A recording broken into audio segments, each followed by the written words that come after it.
नमस्कार, मैं हूं आपके साथ वैशाली और आप देख रहे हैं लल्लू लाल न्यूज चैनल। आइए रुक करते हैं आज की खास खबरों पर। भारत में पेंशन सिस्टम कब से, जाने अंग्रेजों के समय कितना हुआ करती थी पेंशन। केंद्र सरकार ने शनिवार को यूनिफाइड पेंशन स्कीम यूपीएस को मंजूरी दे दी है। जानकारी के मुताबिक नया पेंशन सिस्टम 1 अप्रैल 2025 से लागू किया जाएगा।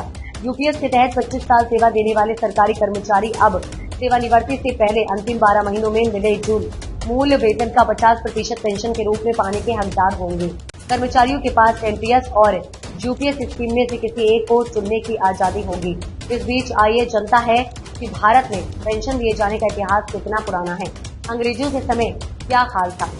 भारत में पेंशन सिस्टम की शुरुआत ब्रिटिश राज में हुई थी। उससे पहले तक लोग तब तक काम करते थे जब तक उनका शरीर उनका साथ देता था।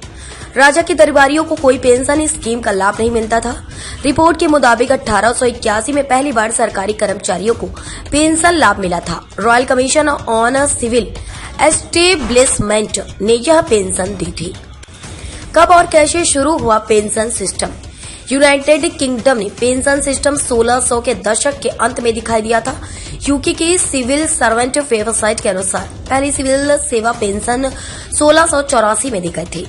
तब पोर्ट ऑफ लंदन का एक वरिष्ठ अधिकारी इतना बीमार हो गया था कि उसे नौकरी पर नहीं रखा जा सकता था और उसके उत्तराधिकारी को 80 यूरो के वेतन पर नियुक्त किया गया था।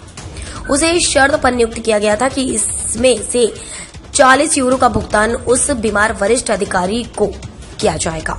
बताया जाता है कि इस तरह पहली 50% पेंशन शुरू हुई। 1881 में पहली बार रॉयल कमीशन ने पेंशन देने की बात की थी। उसके बाद भारत सरकार के 1919 और 1935 के अधिनियमों ने और प्रावधान किए गए। ब्रिटिश राज में कर्मचारियों को कितनी पेंशन मिलती थी, इसका अंदाजा 1924 की रॉयल कमीशन की रिपोर्ट से लगा सकते हैं।